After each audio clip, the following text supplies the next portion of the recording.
Welcome to 10 minutes of useless information about Squad.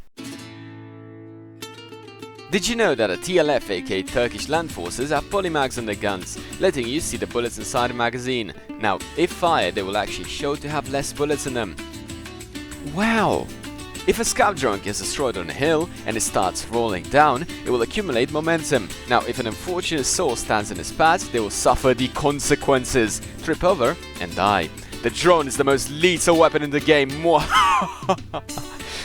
It's still shit. If you're unlucky enough to get shot and die, or semi-die, you will have the option to call for a medic. This is the most useful button in the game. It summons a medic right to you in 0.001 seconds. Matter of fact, this button is so dog shit, it doesn't do anything other than make your character scream. Medic! It's useless. Through vigorous testing in which no one was harmed, that's a lie, we found out that a tank's APFSDA shell can penetrate exactly through 4 people. The number should totally be higher, but I guess our squad characters have much stronger noggins than we thought. Now, I don't know how strong, but they will still be sent flying upon receiving a tungsten rod to their head. Fun fact, most character models from conventional factions will have a portable radio attached to their bodies, symbolizing the use of squad chat in-game. Did you know that there is fall damage in the game? Probably, but did you also know that there is falled on damage as well? If you jump from a high enough height, landing on someone can be lethal and will cause both of you to die, so technically you can kill an enemy this way. Batman. Squad is a game all about tactics, knowing what to do to gain the advantage. So did you know that you can make the ultimate battle vehicle? By stacking a small vehicle on top of a transport, you can drive around in the ultimate battle vehicle. This is very cool. Now, just be careful not to stack a vehicle too heavy on top of a transport, because, yeah. Choose something sensible, or as sensible as you can get, and enjoy the coolness of it. Blimey. You most likely knew that if you shot your anti-tank rifle into something too close to you, it will not arm and or explode. But if you fire a heavy anti-tank such as the British NLAW and it min-arms, the projectile will still remain in the air for some time where it min-armed, allowing you to see the rocket on full display. You'd think your character would die from the impact, but Form a line. Make ready. Aim. Fire! What the? Nope, I'm still standing. This also works with the Russian Ground Forces hat, but the projectile despawns faster. Did you know that if you fire a mortar into someone standing directly in front of it, the mortar round will explode and most likely kill both of you? The same thing works with the big brother of the mortar, aka the Hell Cannon, that has a much larger explosion radius, so beware. Also, since we're at the topic of Hell Cannon, it is the only mortar that can be fired at a 90-degree angle, allowing you to technically shoot yourself, although the accuracy will probably save you. It has shit accuracy. However, it using a propane tank as a projectile is pretty funny.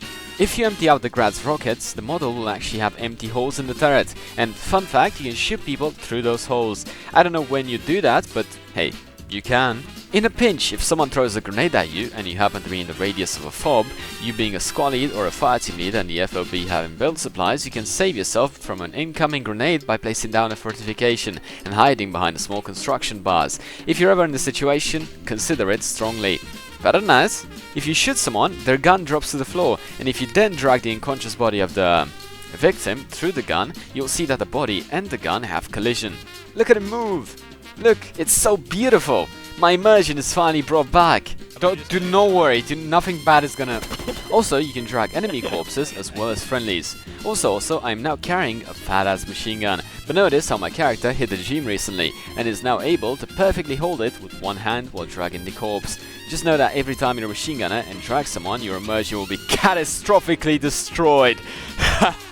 If a drone happens to be flying above someone and they get shot, when it comes down to the ground, it is lethal. Nothing bad is gonna happen to you, I promise. What? Nothing. Yep, you did promise and you kept it. Thank you, man. I said, it is lethal.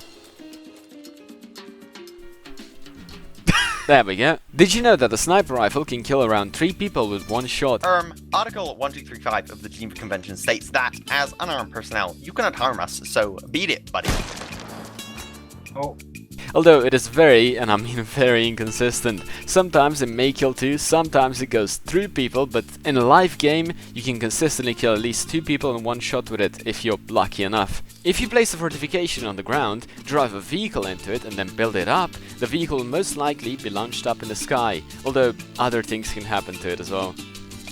On a helicopter, the pilot has access to a landing camera that allows you to see below the helicopter, but did you know that the co-pilot also has access to the same camera?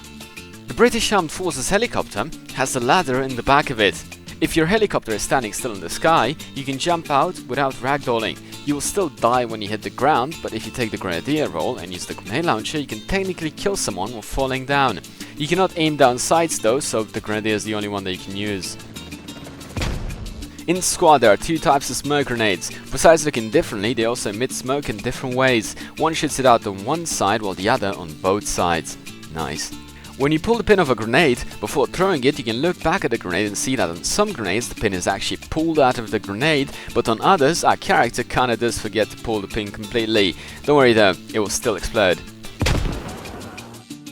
Did you know that a push-up emote can be done anywhere as long as you're proning, which looks very funny in certain situations. This guy has a serious core strength. Is it just me or is that thing coming very close to us? Oh. The main rotor of the helicopter is not the only one that's lethal. The back rotor can also kill you. Although it does less damage, you can still die from it. The N-Law has two modes of firing. There's direct fire and then there's P-Loss, that turns the missile towards the target if it's moving at a constant speed. Although it is very hard to pull off, you can use P-Loss mode from the N-Law on people. You can basically use it on anything that moves, although I do not recommend using it on people for obvious reasons. You're gonna miss 99% of the shots. If you place down a fog creation marker on the map, the guiding lines will actually move in a circle. I didn't know this for 3000 hours, but now I can't unsee it. If you disconnect from a server, your gun will still remain for a little while longer, either falling on the ground or ignoring the laws of gravity, which seems like a badass way to go out, until it despawns anyways.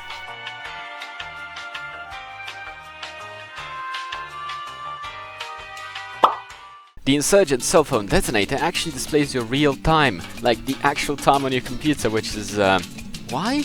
I mean, sure. This game has exactly one layer where the in-game time is night, and that is Chura Invasion V2. Weird there's no other night layers, but yeah, it is what it is. Did you know that there's a way to jump off the Manikugan Dam? Well, if you ramp this place, you can achieve just that.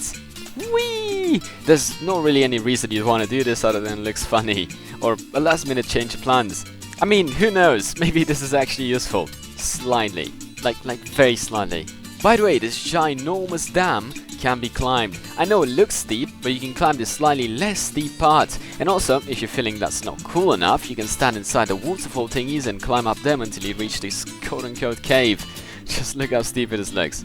Why this is possible? Well, no idea. All of the disposable AT launchers, aka the ones you throw on the ground after using, have how to use instructions printed on them. Also, the Ukrainian AT launcher has the minimum and maximum temperature for use printed on it as well. This AK, as in two different factions, reloads differently based on the faction.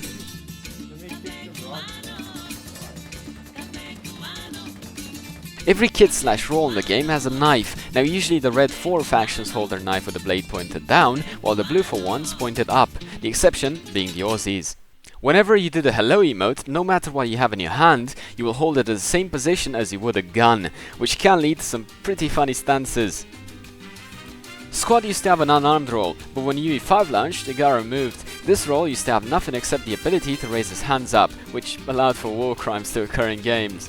All ammo crates in-game have the gear of their faction on them, which is pretty cool, but most of the radios on the other hand look very similar, which is less cool.